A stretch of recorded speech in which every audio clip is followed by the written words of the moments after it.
Hi, I'm Leslie Floyd. I am the chair of early childhood education for Bluefield College. I wanted to take a moment and applaud all the early childhood education students and early childhood educators who are essential workers right now.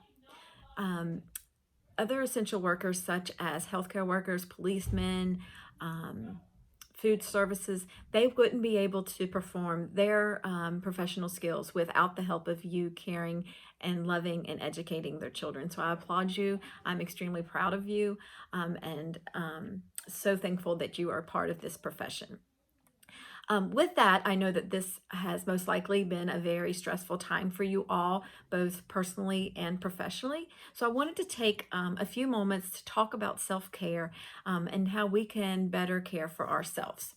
Hopefully, you'll be able to deepen your understanding of the symptoms and causes and effects of chronic stress and be able to identify strategies, resources that will reduce those stress, increasing mindfulness, and help you best practice self-care. Because as we know, the better we care for ourselves, the better we'll be able to care for children. There are very different types of effects and types of stress. First, there is positive stress. This is just brief increases in your heart rate, mild elevations of stress hormone levels. The next is tolerable. These are serious yet temporary stress responses by our body, but they're buffered by supportive relationships. So you have that support system in place that where you can, say, hey, I need some help. You can tag off on a colleague, the director at your program, or someone at home and say, I need some help. I'm feeling overwhelmed. I'm feeling very stressed. Without that, moves into the toxic level of stress. This is prolonged activation of stress response system in the absence of protective relationships, of which you don't have anyone to lean on and to reach out to for help. We want to be able to avoid the toxic level of stress at all costs. Stress can cause effects on our body. Some common effects of stress on the body are headache, muscle tension or pain, chest pain sometimes, fatigue, stomach upset, or problems sleeping. Stress also affects our mood. It can cause us to feel anxiety, restlessness, lack of motivation or focus, or just feeling overwhelmed, which can sometimes lead to irritability or anger and sadness and depression. Other common effects of stress on our mood also can extend to the children in our care, in our program, or those others in our household.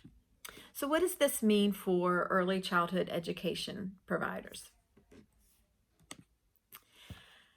Secondary traumatic stress is the emotional distress that results when an individual hears about the firsthand trauma experiences of another. Its symptoms mimic those of post-traumatic stress disorder, better known as PTSD.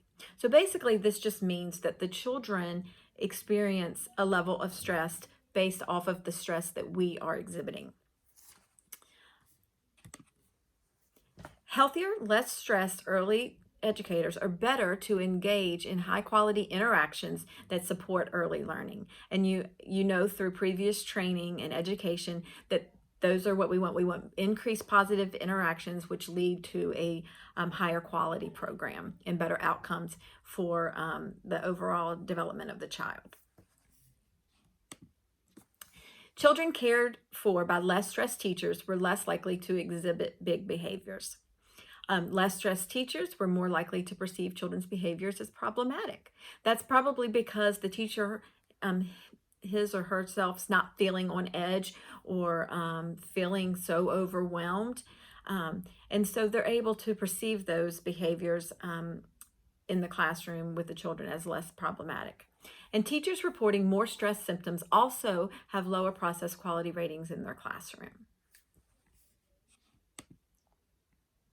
What are some strategies that we can implement that can help us with this, with self-care? What are some things that we can do for ourselves? You may be doing some of these already, but practicing mindfulness, eating right, exercise, even if it's just going for a walk each day, laugh, that always makes you feel better. And especially if you're in a classroom full of toddlers, one of my favorite things to do is just make conversations and interactions. And most of the time, we might not be able to understand anything that the children to say, but you'll also find yourself laughing and enjoying that moment, which will also help increase the social emotional development and language and cognitive development of the child while making you feel better.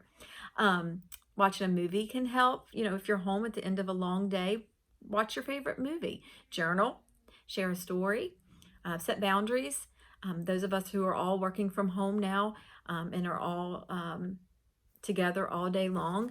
For example, I have two teenage daughters. They're doing their online learning and I work from home. So I often have to remind them that, okay, mommy's going to be downstairs in her office while you guys are in your bedrooms doing your assignments. We stay connected though, get a good night's sleep, and then get out of the house while following social distancing restrictions and guidelines, and just go for a walk or a drive. A change of scenery and some fresh air can make a huge difference. So you might think, okay, these all sound great, but what do I do when I'm in the moment? I'm in a classroom, I'm feeling overwhelmed, I'm feeling stressed.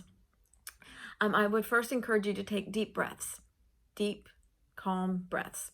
Focus on one thing. If instead of looking at your whole to-do list and feeling overwhelmed by a bunch of tasks, just focus on one thing, and then that way, even if you write out your daily to-do list and then visually check them off as you go through the day, that may help you. Hydrate regularly. Try to drink lots of water. Relax. Though I have to share, no one in the history of the world has ever actually relaxed or calmed down by being told to relax or calm down. But if you can follow these other strategies, maybe that can help you relax. The big thing, take a break. As I was saying before, it's okay to ask for help. It's okay to ask your director or the floating teacher, if you have one, to stand in for you while you go and take a breather. That's okay. And definitely finally, if it gets to that point, seek help. If you need help or you're feeling overwhelmed, please ask for help. If you do not feel that you have a support system, I'm happy to help you in any way that I can. I'll share my contact information with you. But all of you are doing amazing work, and I want you to be able to continue to do that.